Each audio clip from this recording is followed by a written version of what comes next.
Hello class, this is Mr. Thomas. We have gone out to the creek a lot in my class, and today we're going to learn a little bit about benthic macro invertebrates. So on your next new page, if you can write benthic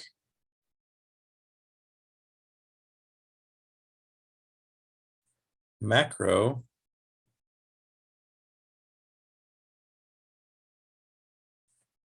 invertebrates.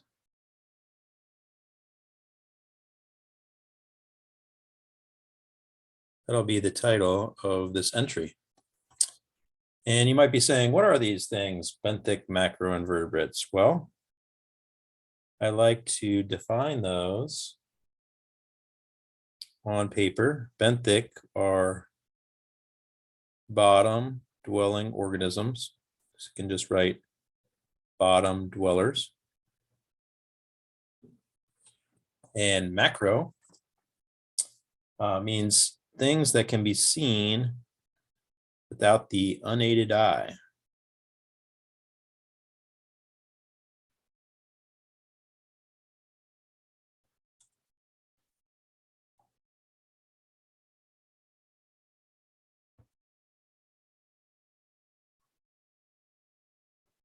Okay, so these are big things that we can see in the creek without using a microscope.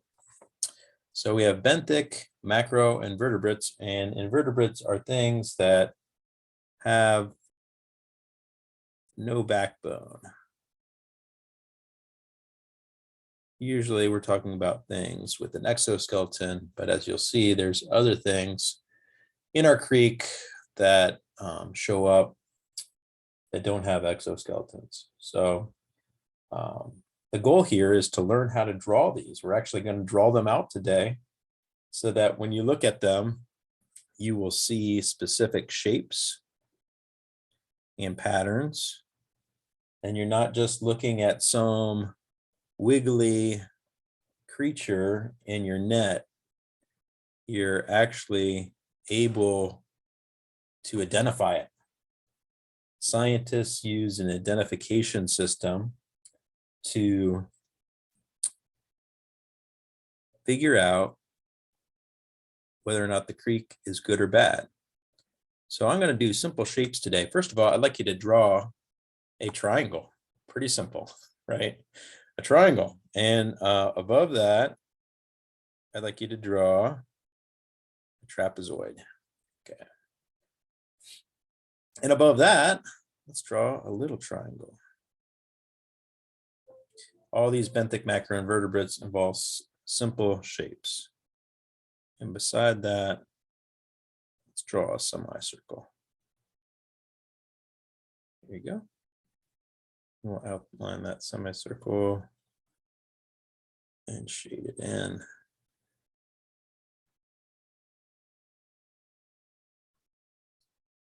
So that's our first benthic macroinvertebrate. It's what we call a left-handed snail. Left-handed snail. So let's draw a second one. We're going to draw another triangle. This time, let's make it a little bit longer. Pointier at the bottom. And draw a second triangle, or I should say a trapezoid on top of that, along with another triangle on top of that, and a semicircle this time to the right. And let's go ahead and outline that semicircle now. Cool. Okay, now let's shade that in. And we are going to call that a right-handed snail.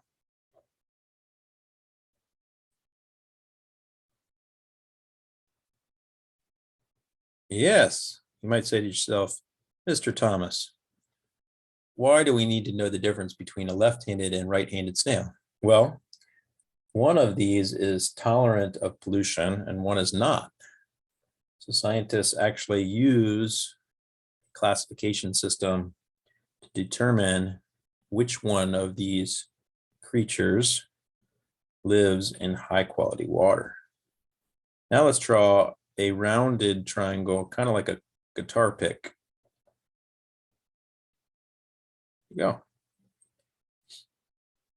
And I'm going to draw some lines like this,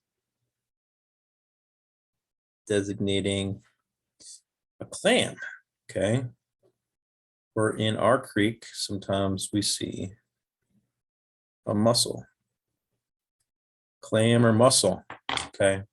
So aquatic clams and mussels will live in the creek, and they'll be all different sizes, but they're fairly easy to recognize when you see them. Okay, another benthic macroinvertebrate we'll see out in the creek is just going to be a spiral. So go ahead and, if you could, draw a spiral like this in your notebook and draw a little circle like this. That's another snail. It's an orb snail. In our notes, label it an orb snail. And that's the entire phylum Mollusca that we really look for when we're looking at the creek. Let's go to another phylum now. This is one of the biggest phylums of creatures on the planet. It's the phylum Arthropoda, the arthropods.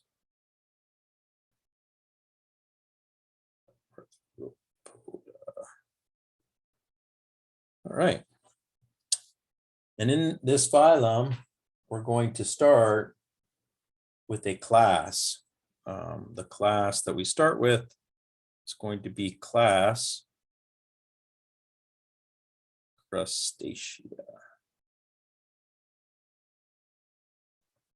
And that's the crustaceans.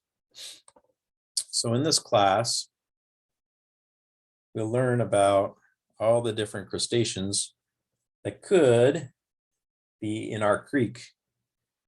And I'd like you to skip for this next drawing, just go ahead and skip a few lines down and draw a square. Good. And below that square, I'd like you to draw what looks like an ice cream cone. Yeah, just like that. Long, skinny ice cream cone.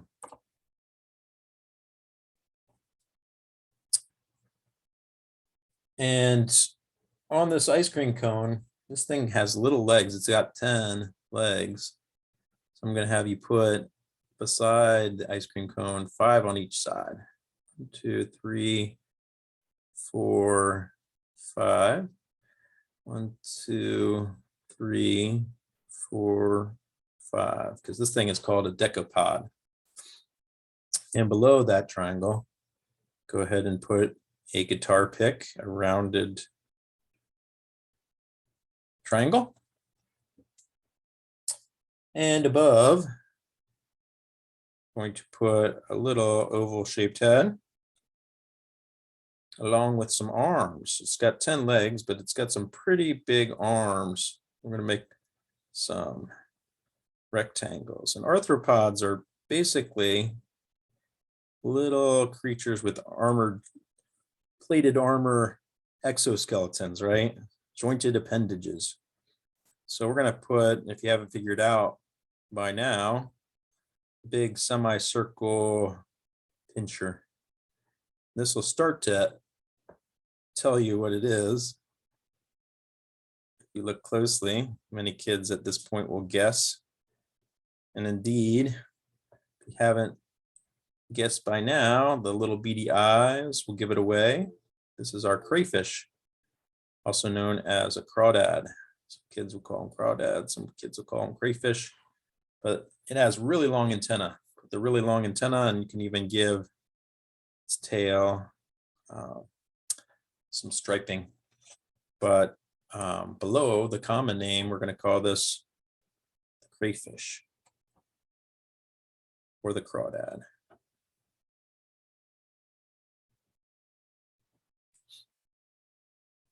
Okay. Other arthropods we see in the class Crustacea in our creek look like little shrimp. So if you could draw some rectangles that are shaped into an arch. Okay. And these have a little antenna with some little feet on each segment, kind of like a mini aquatic shrimp. And that's called a scud. These are really tiny in our creek, and they usually are in a sideways orientation like that when they're laying flat. So they're easy to identify. We call them scuds.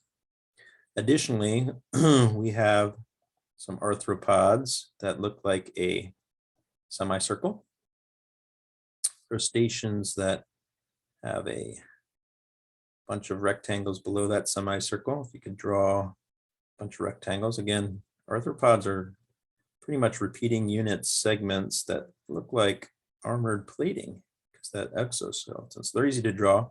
And draw a second semicircle below at the bottom. And they have little legs on each segment because these are what we call isopods. Isopods, some people will call them, that they see under logs, they call them potato bugs. You might heard that slang term. But in the water, and by the way, they're crustaceans too. Okay, they live in water. That's why potato bugs are found under logs and wet areas in mud. These, though, in the water, we call them sow bugs. The sow bug is an aquatic isopod, meaning that it has one leg per body segment all the way down its body. And those are our crustaceans that we really look at in the water. Okay, let's go down to another set. Under the arthropods, we don't have just the class Crustacea, we actually have the class Insecta.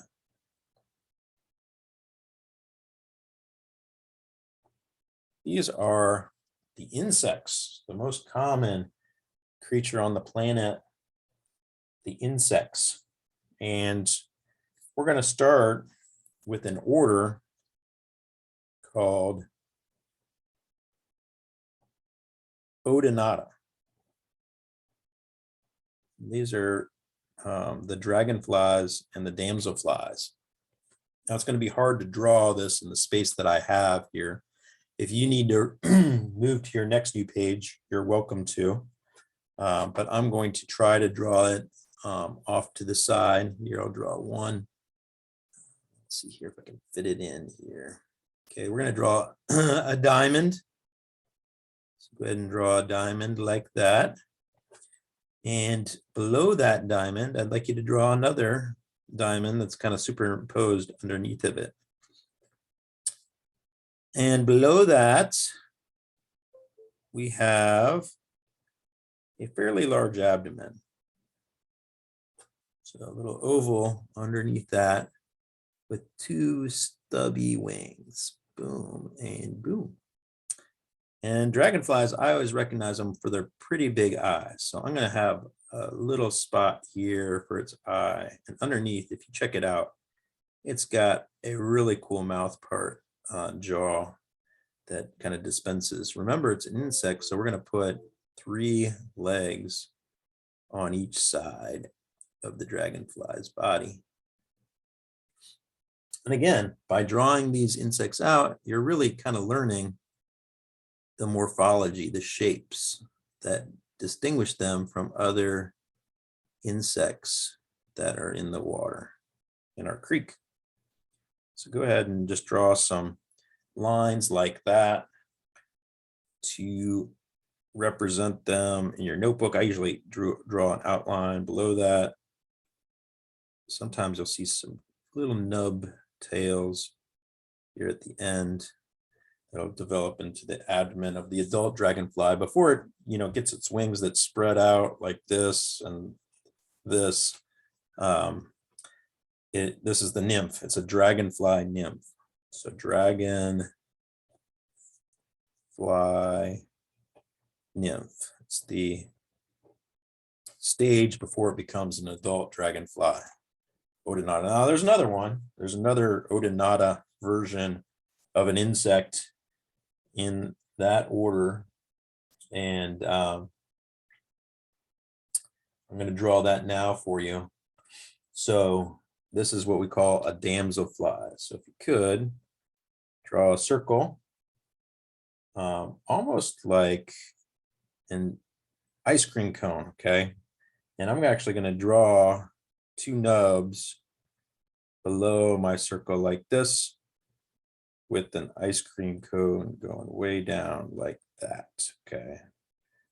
Two little nubs, and it's going to have some little spindly legs. The legs on these seem to be a little longer, probably because it's a more narrow creature in its abdomen, which in the adult form, if you've ever seen a damselfly, it's also pretty narrow as far as its abdomen goes, almost to the point of being stick-like. But the giveaway on these is 3 paddle-shaped tails, okay?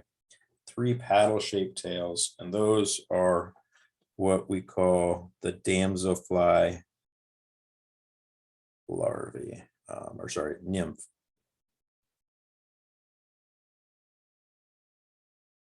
Damselfly nymph. And again, I'd like you to write this in your notebook. It's got 3 tails. That's the, and they're what I would call paddle-shaped tails. Because there's another one coming up that actually has 3 tails, but they're more spindly. And those are the Odonata. Those are the dragonfly. They're a little thicker. And these are the damselfly. And sometimes the wings will be, you know, more around the abdomen. So, but the giveaway is there's 3 tails. All right, let's go to my next page. I'm going to get some new creatures for you.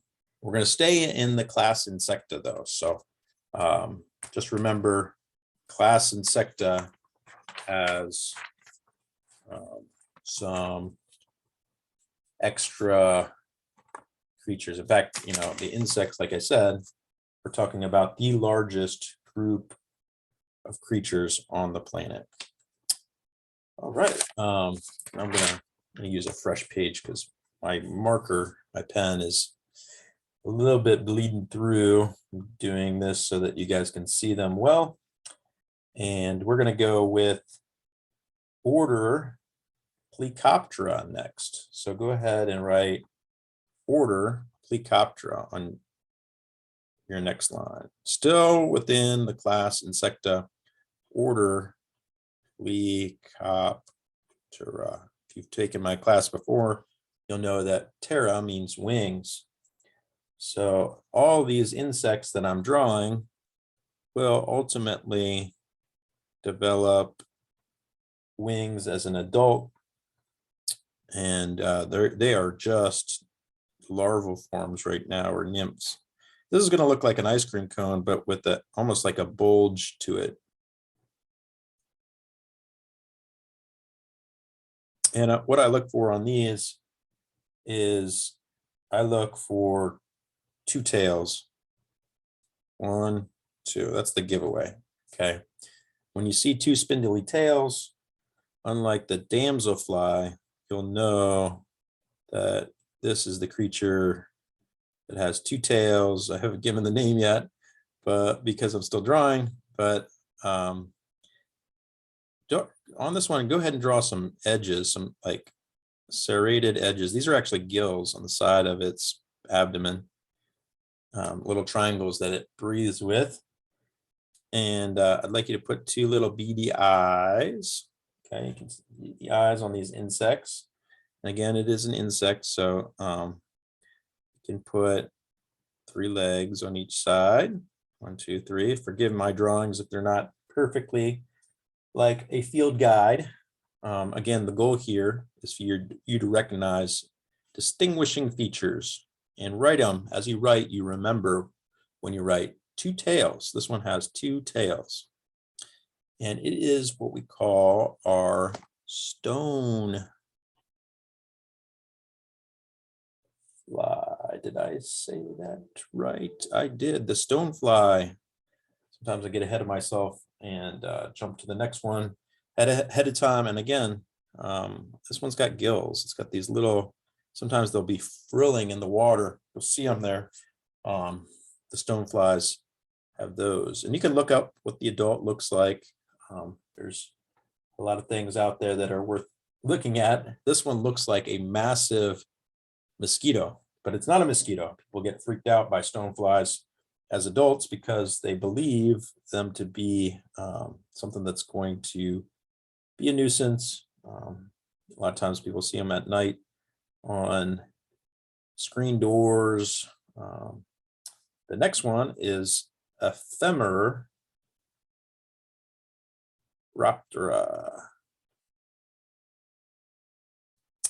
And this is ephemeral, meaning the spring. These ones come out in bunches in the spring. We're going to draw a double-decker ice cream cone.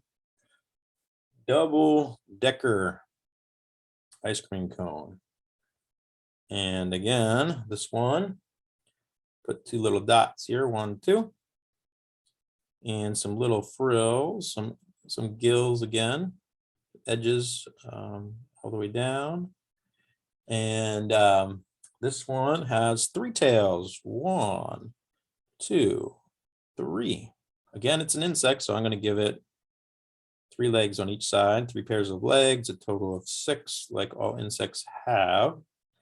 But the giveaway here again is 3 tails. Now, wait a second. Didn't we have one that had 3 tails before? Yes, we did. But remember, they were paddle shaped. These ones will look like little sticks in the water. And this is a juvenile mayfly. The mayfly creatures come out in the spring in hordes, okay?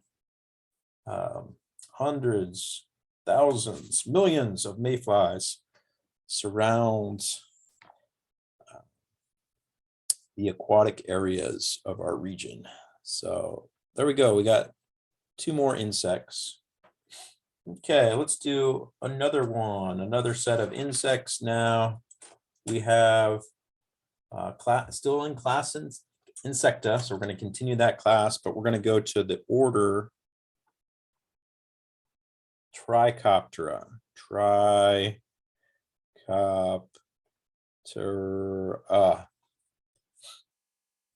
And these particular insects tend to be almost like tube worms. So I'm going to draw what looks to be like a log. Okay, you can draw a log for yourself like this.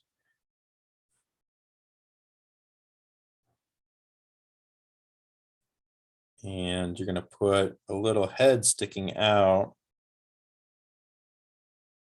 like this with some antenna.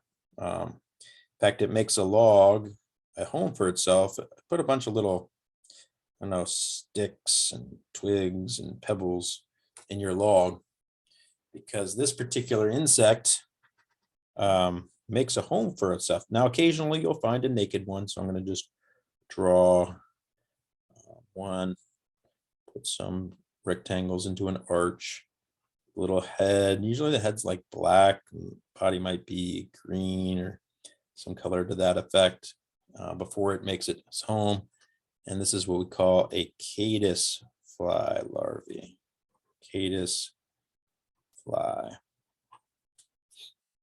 Caddis fly, tomato, tomato. Order Trichoptera. Okay, let's draw another set of insects you might see in the water outdoors. Let's go ahead and do our order Diptera. Order Diptera. Awesome. So the dipterans look like this. You can just draw small, tiny pea, almost like our caddisfly, but even smaller. And I usually color these red. If you have a red colored pencil, you can color them red. This is what I would call a blood midge. Blood mid. Okay, blood midge. And off to the side of the blood midge, we've got, of course, our crane fly. Okay, and the blood midge ultimately will become a fly. So this will become a fly, and the crane fly, which I misspoke. I called the stone fly the giant mosquito, and I don't know why I said that, but it's the crane fly. Crane fly larvae, though, we're going to draw as a bunch of repeating squares down below. I'm sorry that I said that the stonefly was the giant mosquito people get freaked out by. It's the crane fly. Show you pictures of those later in class.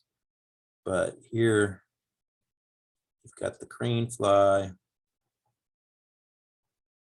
It has some rectangles with little tufts. Okay. This is the crane fly larvae. Okay. And it will become that enormous, like the size of a quarter mosquito. All right, and that's two flies you should know. Aquatic insects that their larval stage is found in our dip nets when we're sampling. Okay, let's keep going. Moving on to the biggest order of insects on the planet. Remember, insects is the #1 category in terms of classes on the planet, class Insecta. But the biggest order within that class is Coleoptera. Coleoptera, we have a few out there that we see a lot. I usually draw them like little semicircles with shields below.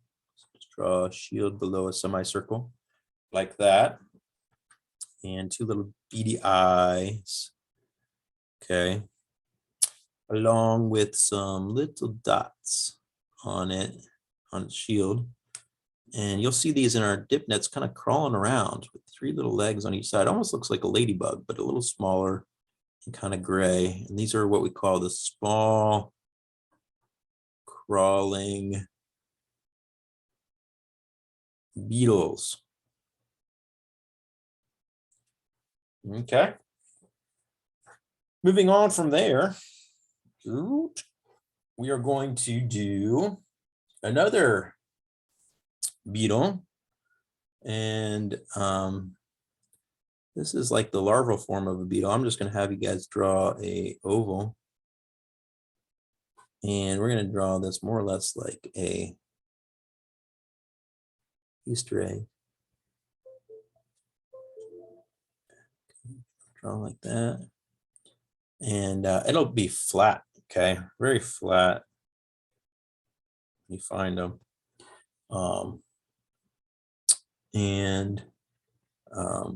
Beige in color. And this is what we call a water penny. It's beige and flat, not quite a circle, more of an oval. You'll see them underneath. There'll be little legs underneath that are hardly noticeable, but you'll recognize that that's a good indication of high water quality. And we'll do the scoring system at the end of these notes to give every creature a number that represents the score that it gets for our pollution tolerance index. Okay, so we got a semicircle on top of a trapezoid, and then we have a shield below it. And these ones tend to have really big natatorial, which are swimming legs. Okay, so you'll be swimming around like crazy in your net sometimes in the water, and they're generally like dark black. Okay, so you can just shade them in black, segmented. I'm really bleeding through my next page. Don't tend to use marker in my notebook, just using felt tip marker today that tends to, just for the effects so you guys can see a little bit better on camera. And this is what we call a whirligig beetle. These spin around upside down, sideways, all over our nets. Okay, that's the order Coleoptera. Awesome. Keep on moving here. Okay, the next group that we have, and we're going to look at, is our true bugs. True bugs. Okay. If you've taken my class before, you'll know that not all insects are bugs, but all bugs are insects. They're part of the order Hemiptera because they have a little half wing showing. Okay, and these are the bugs, the true bugs. First one that we're going to do is, and we're going to draw this and designate with a triangle. The triangle is always the giveaway on bugs. So just draw a little triangle on your paper and two little beady eyes above that, the semicircle kind of connecting them.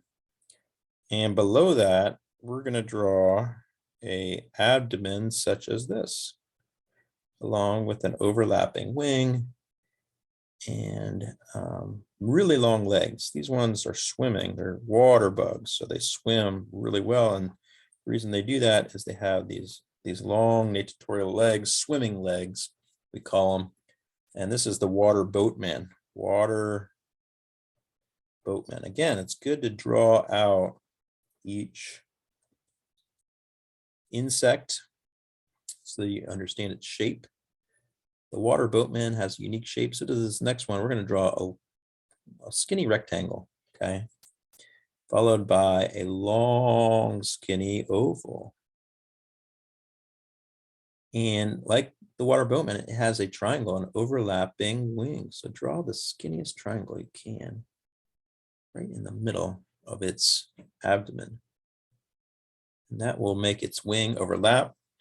And we're going to draw two little beady eyes on top, okay, followed by ginormous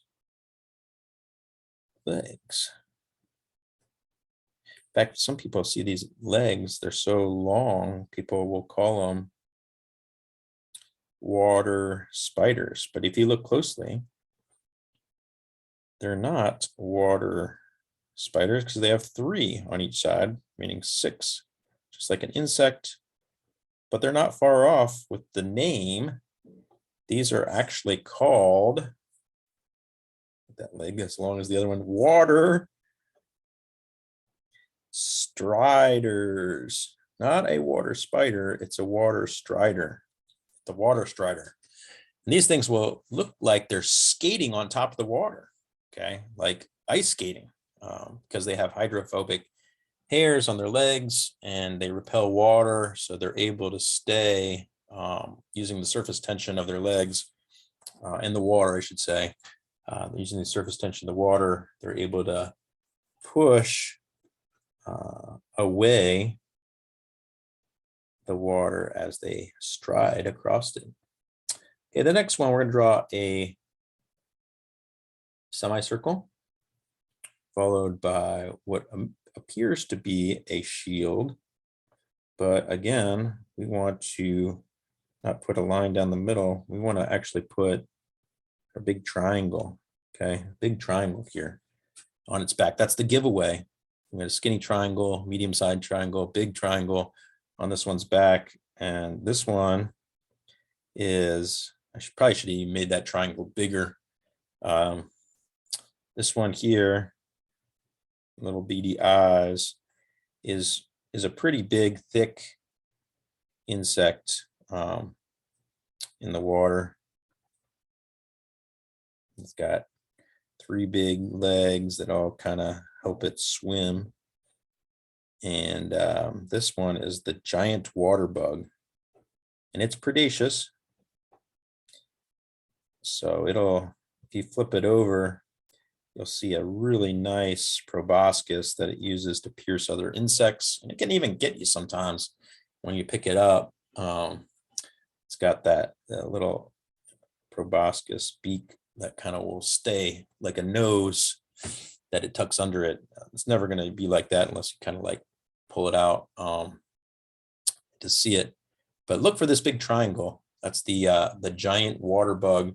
Always has that big triangle on its back. Okay, and I probably should have made that triangle a little deeper so that you recognize it. But you'll notice it or know it when you see it because it's pretty big. The next one is really big too, but it's super, super skinny. So again, draw a skinny rectangle like we did with the water strider. A really long abdomen, even longer still. That's a very skinny oval, and then a small, tiny triangle that's super skinny. Two little beady eyes here at the top. And if you could, some legs that look like this. Again, almost looks like this one will look like a stick bug. I could even have drawn it longer and probably should have to show you how big this one will get. This one is our water scorpion. So we'll find these water scorpions. And that's, I don't know if that, I have to look that one up. I don't know if I might have put that in the wrong section. I don't know if that's a hemipteran.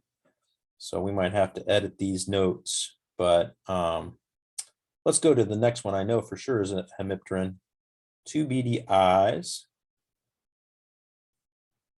And we're going to draw a oval underneath it. This one always swims with its swims on its back. So we're actually going to draw the legs here going this way.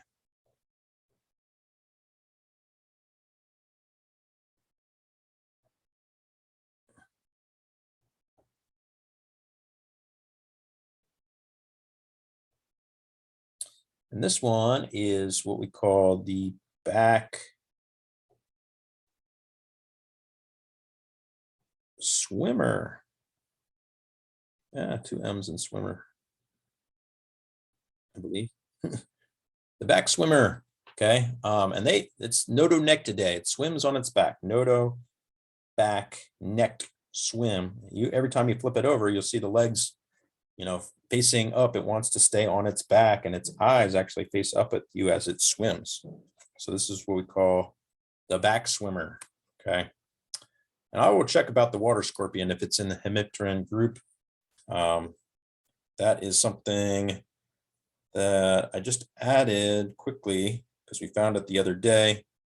But I am not sure if the water scorpion is indeed, I know this is Bellostomidae family, giant water bug, Gerridae, etc. I'll check on the water scorpion at the end of these notes, and we need to take it off, we will.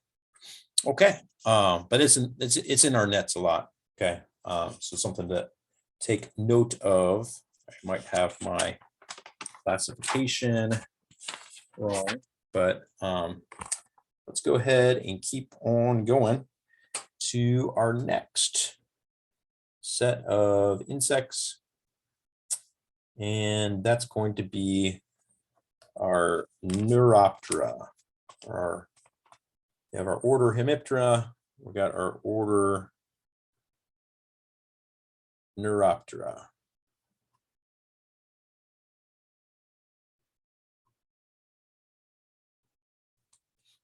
Okay, so in the Neuropterans, we're going to draw what amounts to a circle, several circles below it.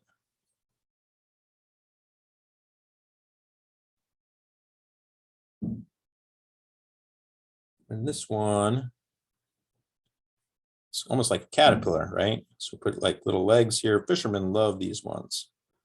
These particular insects are loved by fishermen because they provide good bait. So shade in the top, the head, with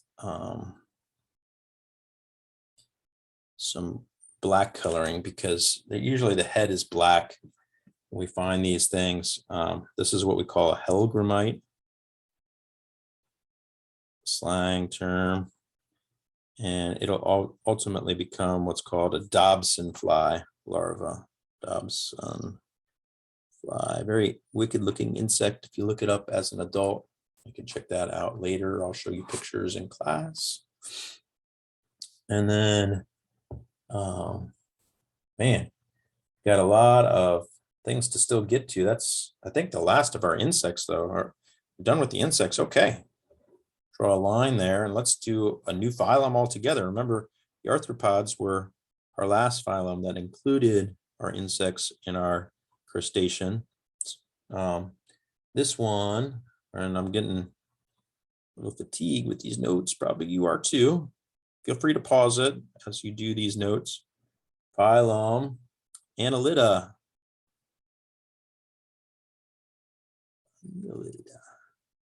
Okay, and these are our worms, our ultimately our segmented worms. We've got inside, you'll find an aquatic worm. So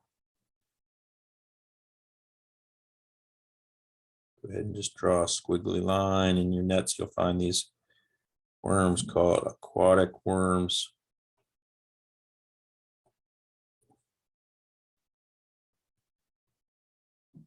We also have our phylum of segment worms that include our leeches. Okay, so every now and then people get grossed out because they'll find in their net a worm that's got a little mouth part, sucking mouth part, called a leech. And then we'll have also our Platyhelminthes phylum, our flatworms, phylum Platyhelminthes. And this is our planarians. You'll find a little worm in here that is curved, and this is tiny.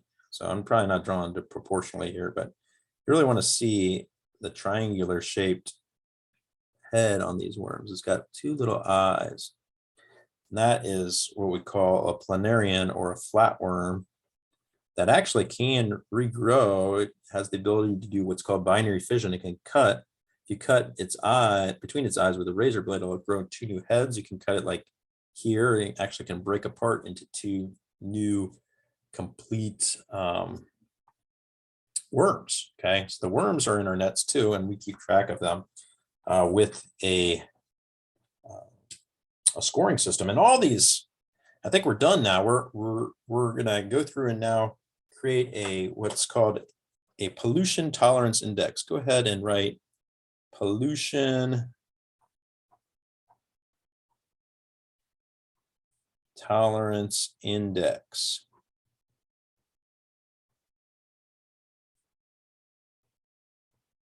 And we're going to create a scoring system in our next set of notes to know, like, what is this scored, what is this scored, and so forth. Because every one of these creatures in our creek gets a score, and that tells us whether or not the creek is good or bad based on the biodiversity that we find there. Okay, so this is Mr. Thomas. Your hand's probably tired of writing, but it's important to write everything out. And we will come back with another set of notes to do what is called the pollution tolerance index. And I will wait to do that for the next set of notes. Okay, thank you so much. And I will be talking to you later.